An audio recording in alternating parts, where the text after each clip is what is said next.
Arestado sa Taytay Rizal ang isang Nigerian national at ang kanyang kinakasama na sangkot umano sa love scam. Mahigit 3 milyong piso ang natangay sa nagreklamong biktima. Saksi, si John Consulta, exclusive. Pagkakuha ng senyas, pinalibutan agad ng NBI Rizal ang isang kotse sa parking lot na ito sa Taytay Rizal. FBI, raise your hand. Open the door. Get out!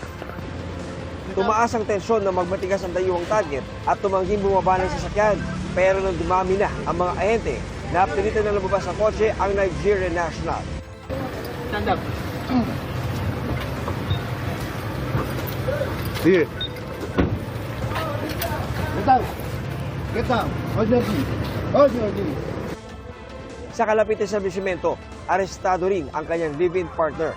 Ayon sa NBI Rizal, nag-ugat ang operasyon sa reklamo ng isang complainant laban sa isang dayuhan na nagpakilalang intelligence operative ng Amerika na kanyang nakilala sa isang dating app.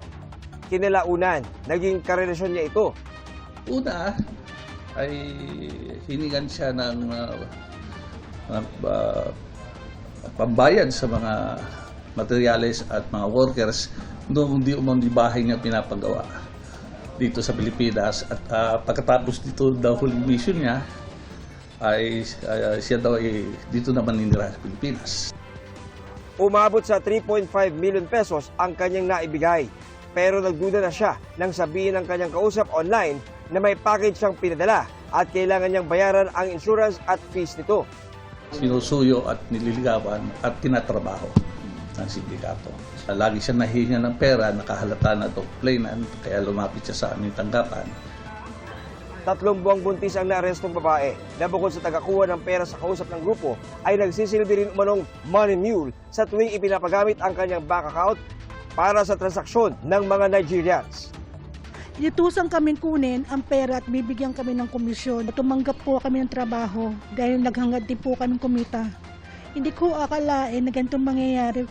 Kung ano po yung utos sa akin, iyon lang po ang ginawa ko. I'm not a scammer. I'm innocent. I'm used on this. This is not my kind of business. I have my own business.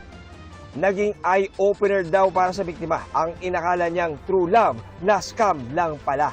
Kaya paalala niya, huwag maniwala o magbigay ng mga personal na impormasyon sa mga nakikilala natin online. ngayong magpapasko, muli nibigay ng paalala ng NBI para sa mga posibleng binibiktima ng ganitong modus operandi. Para sa GMA Integrated News, John Consulta ang inyong saksi. Mga kapuso, maging una sa saksi. Mag-subscribe sa GMA Integrated News sa YouTube para sa iba't ibang balita.